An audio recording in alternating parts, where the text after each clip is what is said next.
I'm going to show you guys how to repair your ARRMA RC car. One of the first points of failure with these cars, especially when upgrading to LiPo batteries, is your input shaft cups will get stripped out. And what will happen is you'll give your car throttle, but it just won't move. You hear like a spinning sound, like the motor is going, but the wheels aren't turning, or maybe one will turn. So the way to tell if your input shaft cups are stripped or bad is you can look inside here, and if none of these are spinning, your axles or dog bones, or maybe only one is spinning, that's probably what's going on. So the part that's actually bad is right inside here. It's this plastic piece, not the actual dog bone. So we need to replace this part right here. They're really hard to get. I don't know if they make them anymore or if they're just discontinued or what, but there's a metal upgrade kit. I was on a wait list for these parts for I think 6 months, and they still never came in. So the part that we're going to need to replace it is going to be this one right here. The ARRMA input shaft cup. There's the part number. Now this one's metal, so keep that in mind. This could cause other issues if you try to overpower your car. Instead of burning through these cups here, you could actually damage the gears. The cups are a good first point of failure, but they are kind of a pain in the butt to replace. So just keep that in mind. If you upgrade these to metal, you could cause other problems if you're really driving your car and bashing it hard. But let me go ahead and show you how to replace this piece here. You're only going to need a few tools.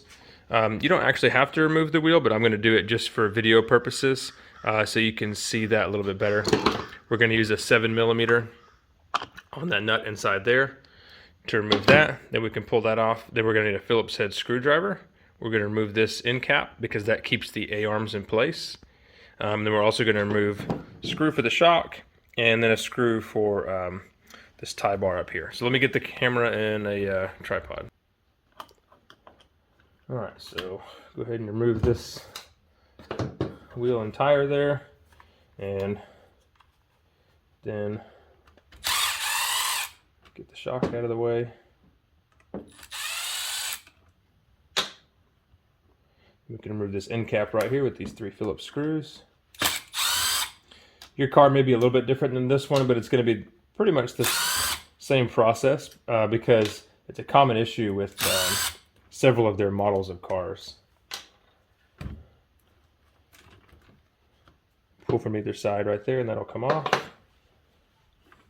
Then we're going to pull this bar right here, just like that.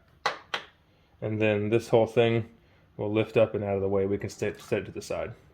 And you can pull your dog bone out. And this is the little cup right here. The best way to do it is with like 2 screwdrivers, one on either side. Sometimes you can just get it off with one. Depends on if yours is already stripped or not. So let me show you right here. The top cup is the one I just pulled off.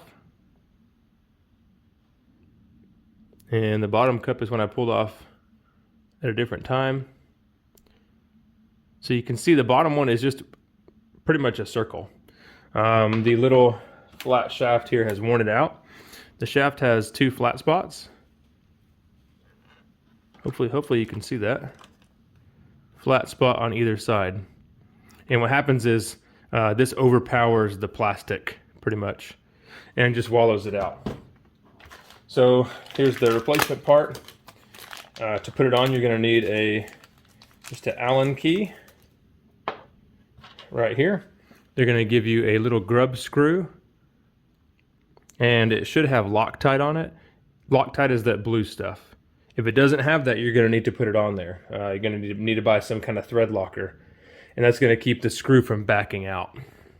So go ahead and start your grub screw just until you see it start poking out down inside there. And then we're going to slide it on just like this. And the grub screw is going to need to tighten down onto one of the 2 flat surfaces on that little metal shaft. So make sure it is. You can see here, this is why we had to remove this control arm, because it would have been in the way. And we can tighten this thing up. Get it pretty tight. Just be careful not to strip the grub screw out. But you definitely want to get it very tight. You can get replacement grub screws at your local hardware store.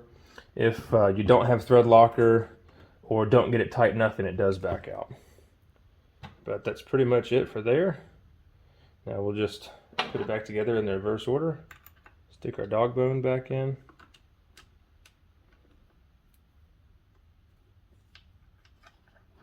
Sometimes this can be a good time to go ahead and replace this section here as well as this section here. I don't have part numbers for them right now, but that's where the wiggle comes from in your rear control arm. So if they're really wiggly and wobbly, that's how you're going to fix it.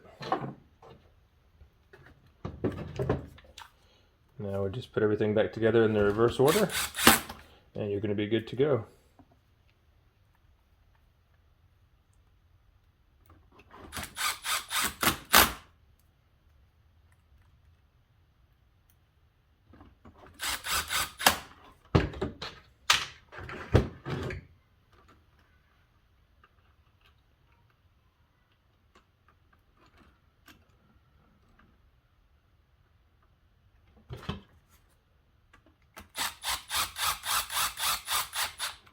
Alright, so that's pretty much it.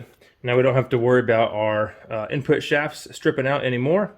If you have any questions, put them in the comments.